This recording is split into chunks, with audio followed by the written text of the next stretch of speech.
Something's wrong with this coffee machine. Siguro kailangan pa-service yan. What do you mean? Watch this.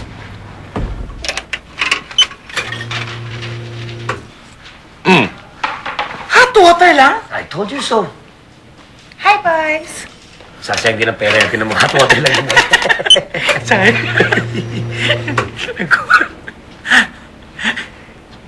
Cheers! Bakit siya may coffee?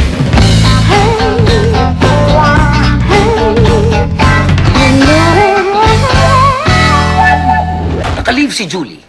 Patay ang cellphone at walang sumasagot sa bahay. Wala na rin si Manang. Tayo na lang ang naririto, kaya dapat tayo gumawa ng solusyon.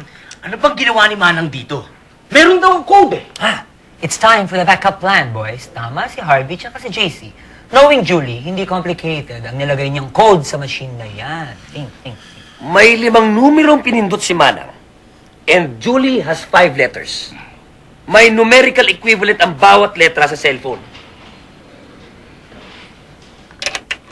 J is for 5. U is for 8.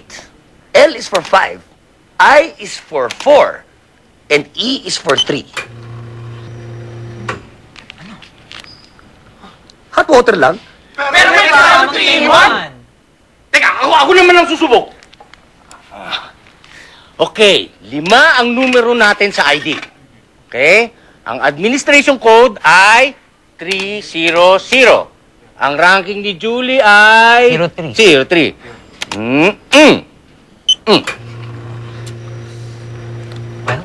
Well. Hot water pa rin? At 3-in-1! Alam ko na.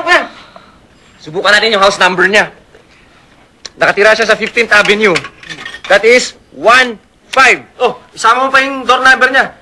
538. 538. Yan, sigurado na yan. Ano? Hot water ulit? At 3-in-1 ulit? Naku, ang hirap naman ito. Sumuko na lang kaya tayo. Ha? Di pwede. But I never thought that Julie is capable of creating such a complicated code. Masyado natin minaliit si Julie. Matalino pala siya. Okay. Ano ang plano natin? Pwede timplahin na lang natin itong 3-in-1. Oo nga. Good idea.